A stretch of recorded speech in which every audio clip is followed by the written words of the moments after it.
Bueno, ya está con nosotros Carlos Fontán, exdirector de la Oficina de Incentivos del Departamento de Desarrollo Económico y Comercio. La razón por la que he traído al licenciado Fontán es porque hay controversia con respecto a si Sebastián Negrón tenía que inhibirse o no de un decreto solicitado por su esposa, particularmente un decreto para lo que serían los jóvenes empresarios. Pues yo quiero explicar cuáles son los aspectos técnicos de ese decreto, cuáles son los requisitos para el mismo, para que más allá de la percepción sepamos la información. Bienvenido, licenciado, ¿cómo está usted? Gracias por la invitación. Bueno, quiero hablar técnicamente.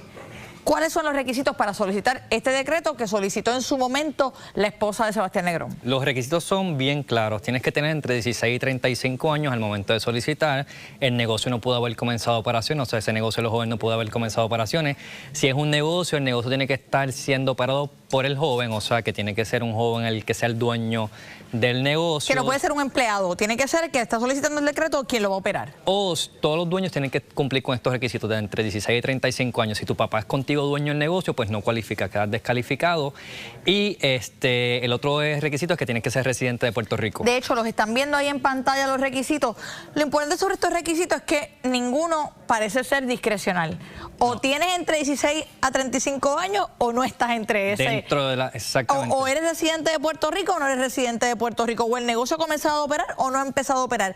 Aquí no hay ninguno de esos requisitos se prestaba para que el secretario pudiese decir, no, es que mi esposo tiene 36, pero va a caber. Es un decreto que parecería ser automático para el que cumple. Básicamente, de las 300 páginas que hay en el Código de Incentivos, casi todos los programas de incentivos están basados en qué actividad va a ser el negocio para determinar si va a ser elegible o no en joven empresario o no. Literalmente, joven empresario, radicaste, tenías 35, 16 años y cumpliste con los otros requisitos, se te aprueba el decreto.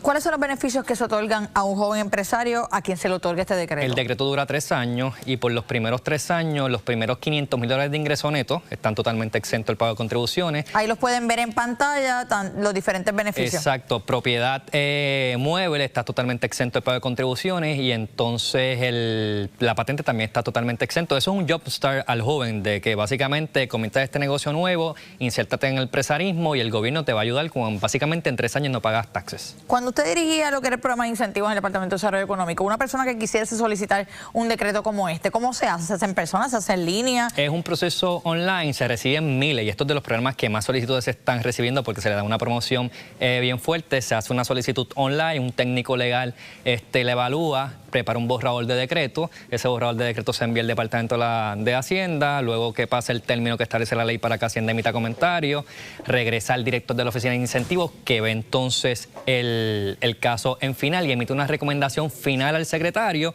y el secretario del DE tiene la potestad de aceptar o no la determinación y recomendación del director de la Oficina de Incentivos. O sea que entonces esto pasa por otros ojos antes de llegar a la firma del secretario. No son los secretarios los que están metidos aprobando estos decretos. No, y por lo general, como son tantas las solicitudes que se radican, uno como director, yo no me enteraba de un caso hasta que me llegaba a mí, a mi oficina, a menos que fuera un caso que fuera un poco, que había que entonces analizarlo y el abogado, si tenía algún tipo de duda, pues me consultaba.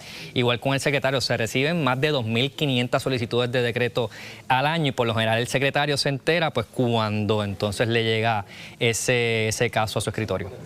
Licenciado, muchísimas gracias por aclarar estos importantes aspectos. Creo que para fines de que el público sepa cómo operan los decretos también es importante. Muchas veces hablamos de decretos y no sabemos que muchos jóvenes, incluso empresarios en Puerto Rico, se benefician de los mismos y cuáles son las reglas que pueden aplicar en estos casos.